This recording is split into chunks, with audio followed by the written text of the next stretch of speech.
Mekaïla Bali est une jeune Canadienne de 16 ans qui vit une vie totalement normale jusqu'au jour où elle va disparaître dans des circonstances très mystérieuses. Quand les policiers vont découvrir les images des caméras de surveillance qui ont filmé la dernière journée avant sa disparition, ils vont être extrêmement inquiets. Pour tout savoir sur la triste et mystérieuse disparition de Mekaïla Bali, lançons-nous maintenant dans la vidéo.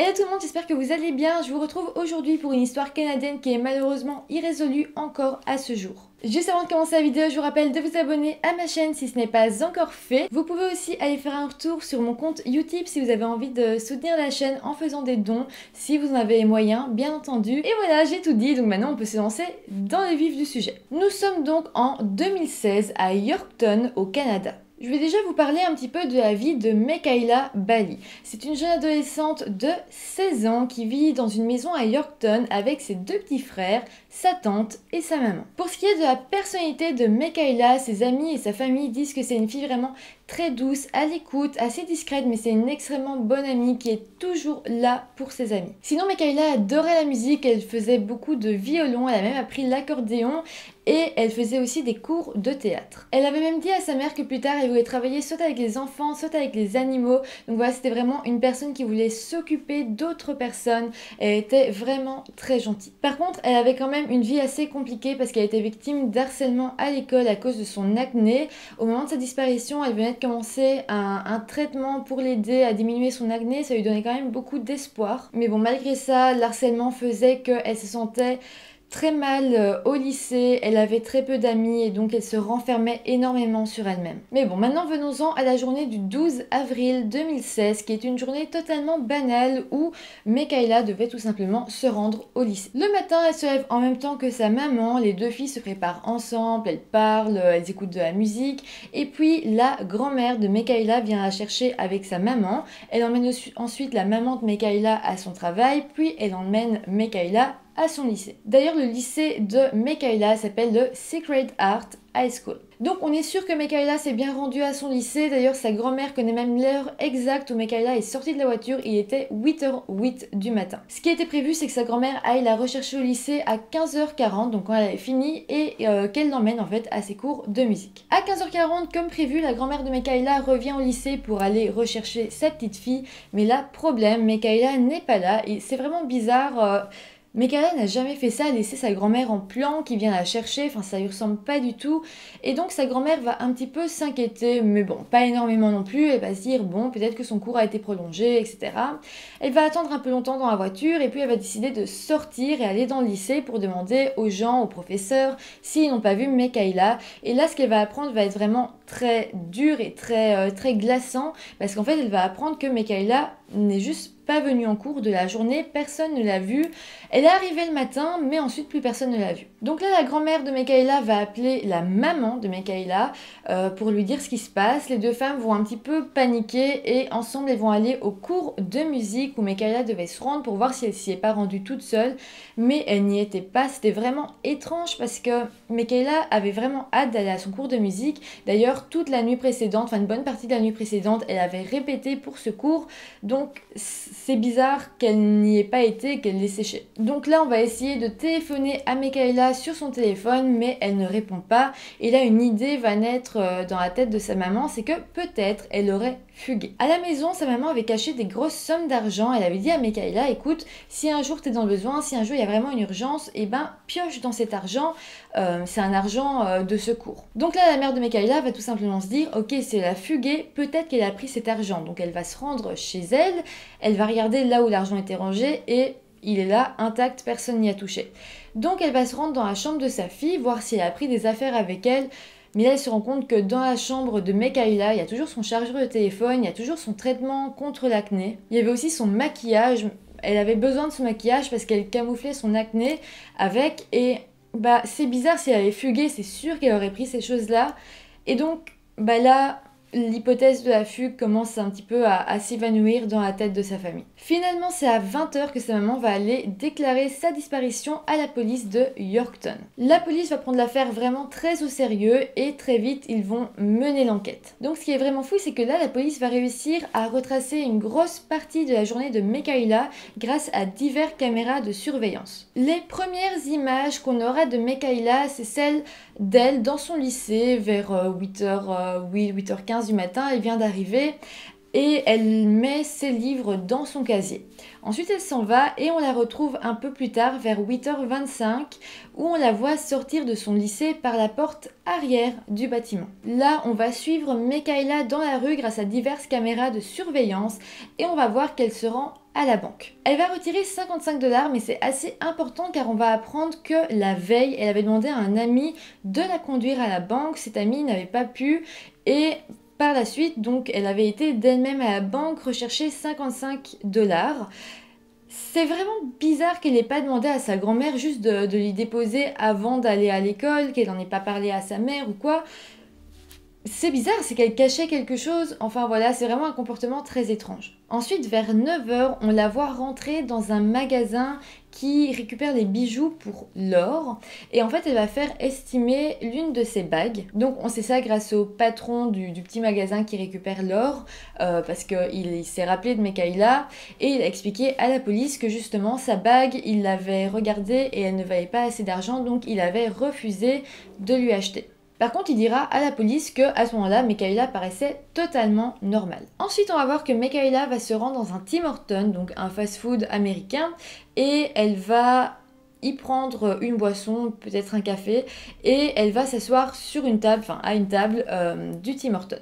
Et c'est à partir de là que vraiment les vidéos de surveillance vont devenir très troublantes et très inquiétantes. En fait, on va voir Mekaïla en train d'être sur son téléphone et d'envoyer des messages, et entre plusieurs messages, elle se retourne, elle regarde s'il y a quelqu'un derrière elle. C'est comme si elle avait hâte que cette personne vienne ou peur que cette personne vienne parce qu'elle est vraiment très agitée, elle regarde souvent, enfin voilà, c'est pas un comportement d'une personne qui attend juste une amie posée. Ensuite, à 9h23, Mekaïla va sortir du fast-food, elle va aller dans plusieurs boutiques, on sait pas trop ce qu'elle fait, elle va attendre un peu devant, et puis juste après, elle va retourner chez Tim Hortons et elle va se rasseoir à une table. Donc à ce moment-là, il est 9h49, elle va encore être plus étrange, elle va être filmée en fait en train de téléphoner à quelqu'un pendant une bonne dizaine de minutes. C'est vraiment bizarre. Pourquoi elle aurait téléphoné pendant 10 minutes à quelqu'un? C'est pas une personne de ses amis parce que personne n'a dit par la suite que c'était elle qui avait eu Mekaïla au téléphone, donc on ne sait pas du tout qui est cette personne qui lui a téléphoné pendant 10 minutes. Ensuite, elle va raccrocher et là, elle va envoyer un message à son amie Shelby. Alors, ça, on va le savoir par la suite, mais Shelby va expliquer que ce jour-là, elle avait oublié son téléphone chez elle, elle était au lycée, donc elle n'a pas vu le message directement, donc elle n'y a pas répondu, mais sur ce message, Mekaïla avait dit quelque chose vraiment de très troublant. Elle lui avait écrit « J'ai besoin d'aide ». Sur les caméras de surveillance, on voit donc Mekaïla en train d'attendre une réponse à ce message, mais Shelby qui avait oublié son téléphone ne répondra pas.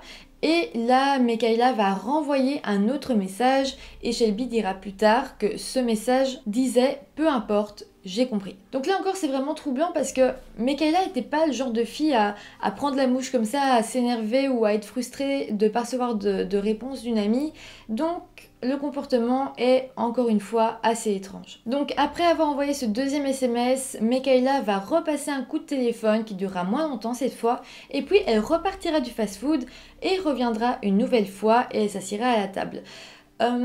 Quand on regarde un petit peu les gens autour d'elle au fast-food, personne ne fait vraiment attention à elle, personne ne la regarde, on ne fait pas vraiment attention à son comportement qui est quand même assez bizarre. Mekaïla qui est assise à la table va se lever et va aller vers une dame qui elle aussi est assise à une table à côté, toute seule, et elle va s'asseoir près de la dame et donc on va retrouver cette personne qui dira à la police qu'à ce moment-là, Mekaïla lui a demandé de lui louer une chambre d'hôtel. En fait, au Canada, c'est interdit pour une personne mineure de louer une chambre d'hôtel. Donc, Elle avait demandé à cette femme si elle pouvait lui louer une chambre d'hôtel à sa place, mais la femme avait dit non, donc Michaela était retournée s'asseoir à sa table. Une fois à sa table, Michaela va de nouveau passer un appel, et puis une fois qu'elle va raccrocher, elle va sortir définitivement du Tim Hortons. À 11h30, Michaela va envoyer un nouveau message à Shelby qui dit simplement « On se verra à la cantine ». À 12h, à la cantine, elle va manger avec ses amis et elle va leur dire qu'elle compte prendre un bus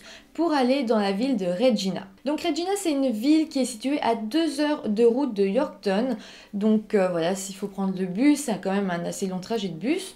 Et puis, après avoir dit ça à ses amis, elle va partir de la cantine et elle sera filmée par des caméras de surveillance de nouveau en train de quitter le lycée. Et c'est les dernières traces qu'on aura de Michaela Bally. En voyant tout ça, la police va vraiment s'inquiéter, ils vont se dire que quelque chose ne va pas et que quelqu'un était en contact avec Michaela, mais qu'on ne sait pas qui est cette personne. Par contre, Shelby va dire à la police quelque chose d'assez troublant. Elle va expliquer que la veille de la disparition de Michaela, le 11 avril, elle avait été mangée avec elle dans un fast-food et avec une autre amie qui s'appelle Oksana. Michaela leur aurait dit avoir rencontré un garçon sur un site de rencontre qui s'appelle Josh, qu'elle l'aimait bien mais qu'elle l'avait jamais rencontré en vrai. Et un peu plus tard, Michaela va dire avoir rencontré un autre garçon sur un site de rencontre qu'elle aime bien aussi qui s'appelle Christopher. Et là, elle va expliquer qu'avec Christopher, ils sont un peu plus proches qu'avec Josh et que d'ailleurs, elle a déjà vu Christopher et qu'elle aimerait bien le revoir. Là, quand même, Shelby va un peu s'inquiéter pour son amie et elle va lui dire de faire attention. Et puis la discussion entre les deux amis va continuer et à un moment, Michaela dira à Shelby qu'elle a envie de quitter la ville pour aller à Regina. Mais encore une fois, Shelby va pas vraiment prendre ça au sérieux, c'est juste... ça nous est déjà tous arrivé de dire « Ah bah moi j'aimerais bien aller, je sais pas, à Amsterdam ou quoi. C'est pas si inquiétant que ça, c'était juste son amie qui disait qu'elle avait envie d'aller à Regina dans une grande ville. Le soir du 11 avril, donc toujours la veille de sa disparition, Michaela avait envoyé un message à Shelby pour lui dire qu'elle était vraiment triste et que c'était à cause d'un garçon. Shelby va renvoyer des messages pour lui demander plus de précision, quel garçon, etc. Mais Michaela va pas vraiment répondre, elle va pas répondre à ces questions-là et la discussion va partir sur autre chose. La police va aussi interroger l'ex-petite amie de Regina qui dira lui aussi avoir reçu des messages troublants le 11 avril au soir et il dira que Michaela lui a dit qu'elle se sentait très très mal, qu'elle était très triste et encore une fois, elle dira qu'elle veut partir à Regina. Un professeur ira aussi témoigner pour dire que la veille de sa disparition, Michaela en classe était vraiment très triste. Encore une fois, le professeur n'y a pas vraiment fait attention. C'est vrai qu'on est prof dans un lycée, on est tout le temps avec des ados qui ont des émotions qui vont à 100 à l'heure. On s'inquiète pas plus que ça quand on voit une personne de sa classe, un adolescent de sa classe en train d'être triste, il pourrait avoir rompu ou n'importe quoi, donc c'était pas si affolant pour lui à ce moment-là. Par la suite, on va découvrir que la veille de sa disparition, toujours, Michaela avait appelé la banque pour qu'on mette de l'argent de son compte épargne sur son compte courant.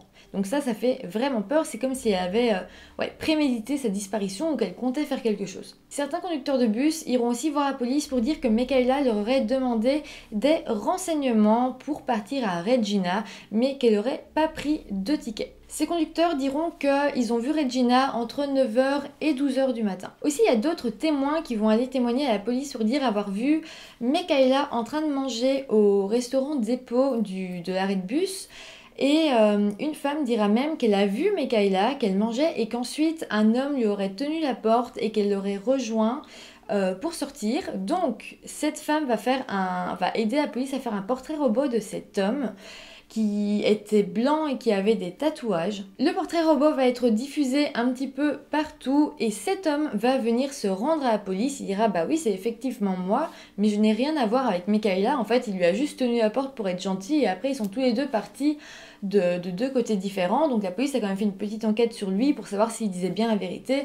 Mais c'était le cas, donc il a été écarté de la liste des suspects. Après ça, l'enquête va repartir de plus belle et la police va encore entendre des choses assez étranges. On apprendra par exemple que 2 mois avant sa disparition, le 14 février 2016, Michaela avait reçu un bouquet de fleurs anonyme devant son lycée.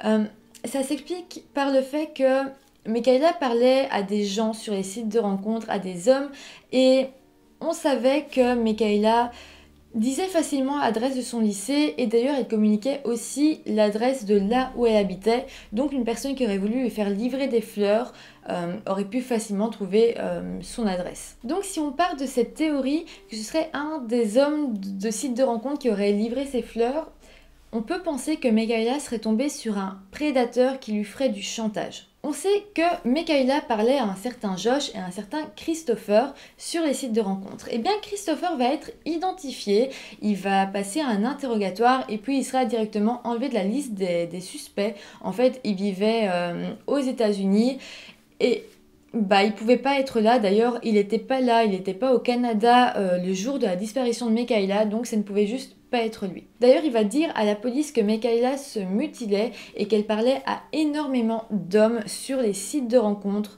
Il va aussi dire que c'était une femme qui voulait plaire, qui voulait être rassurée sur elle, qui avait envie de recevoir quand même pas mal d'attention. D'autres élèves de l'école de Mekaïla vont être interrogés et ils dévoileront que quelques jours avant sa disparition, Mekaïla avait publié une story sur Snapchat en disant « Je n'ai pas d'amis dans la vraie vie, mais j'aimerais bien en trouver ici sur Snapchat ». Elle avait même écrit « Ajoutez-moi, mais ne m'envoyez pas de photos cochonnes, je veux juste être amie ». Par contre, il y a quand même une chose qui est assez bizarre, c'est que elle va dire sur Snapchat qu'elle cherche des amis, alors que selon la maman de Mekaïla, elle avait des amis. D'ailleurs, elle avait Shelby, il y avait aussi Oksana, donc c'est bizarre que elle ait fait ce genre de story. Mais par contre, les amis de Mekaïla, après sa disparition, vont avoir un comportement assez étrange. Oui, dans leur témoignage, on va pouvoir peut-être trouver des indices sur ce qui aurait bien pu se passer, mais par contre, ils vont pas vraiment partager d'avis de recherche sur leurs réseaux sociaux, ils vont pas participer eux-mêmes aux recherches pour trouver Mekaïla, alors que c'est quand même censé être leur ami. Donc ça aussi, ça reste un comportement assez bizarre. Bon, sinon, il y a énormément d'indices sur la disparition de Mekaïla, mais je me suis demandé ce qu'il en était de son téléphone. En fait, j'ai appris que son téléphone s'était éteint le lendemain de sa disparition à 7h du matin. On a aussi essayé de retracer ses contacts, à qui elle avait pu téléphoner, à qui elle avait pu envoyer des messages, mais malheureusement, elle utilisait des sociétés privées pour ça, du genre, oui, Snapchat, Messenger, WhatsApp. C'est des sociétés où on peut pas retracer. C'est privé, ils vont pas te donner les informations comme ça. Donc on ne saura jamais à qui elle parlait à ce moment-là. Par contre, il va se passer quelque chose d'assez fou. Bon, ça pourrait très bien être un bug, mais ça pourrait très bien ne pas l'être aussi. En fait, quelques semaines après la disparition de Mekaïla, Shelby va aller voir la police parce qu'en fait, le jour de la disparition de Mekaïla, elle lui avait envoyé un snap qui n'avait jamais été ouvert et quelques semaines plus tard, elle va voir que le snap va enfin être ouvert. En juin 2016, Shelby va réessayer de lui envoyer un snap pour voir si son ami va l'ouvrir, mais là, ça ne donnera rien, son ami ne l'ouvrira jamais. Au final, 10 mois après la disparition de Mekaïla, les enquêteurs vont enfin avoir accès à son compte Snapchat, Instagram, Facebook, mais malheureusement, ils y trouveront rien d'inquiétant, il n'y aura vraiment aucune piste. Donc voilà, c'est l'enquête jusque maintenant, on n'a pas d'autres éléments, ou peut-être qu'ils ne sont pas communiqués, mais en tout cas, il n'y a pas moyen de trouver plus sur Internet. C'est vraiment une histoire compliquée, parce qu'il y a énormément d'indices, et en même temps, c'est très difficile de savoir qu'est-ce qui a pu se passer dans la tête de Mekaïla. Il y a quand même une théorie, disons que c'est la théorie principale, comme quoi Mekaïla aurait peut-être envoyé des photos intimes d'elle sur internet à un homme et cet homme la ferait peut-être chanter et donc il aurait peut-être exigé des choses d'elle. C'est pour ça qu'elle aurait voulu louer une chambre d'hôtel ou qu'elle aurait voulu aller le rejoindre jusque Regina. Enfin voilà, c'est possible. Donc aujourd'hui ça reste la théorie principale, mais ça doit vraiment être atroce pour les parents de ne pas savoir ce qui s'est passé pour sa grand-mère, pour sa mère, pour sa tante, pour ses petits frères. Enfin vraiment ça doit peser très lourd et j'espère vraiment de tout cœur qu'un jour cette histoire sera résolue. Si s'il y a des nouvelles, je vous le dirai, je le mettrai sans doute dans la description, je ferai un petit update. Mais voilà, donc c'est comme ça que se termine cette vidéo. J'espère qu'elle vous aura intéressé. N'hésitez pas à me dire en commentaire vos théories, ça m'intéresse toujours beaucoup. Sinon, n'hésitez pas à mettre un petit pouce en l'air si la vidéo vous a plu et à vous abonner à ma chaîne YouTube. Et sinon, moi je vous retrouve très bientôt pour une nouvelle vidéo. Bye!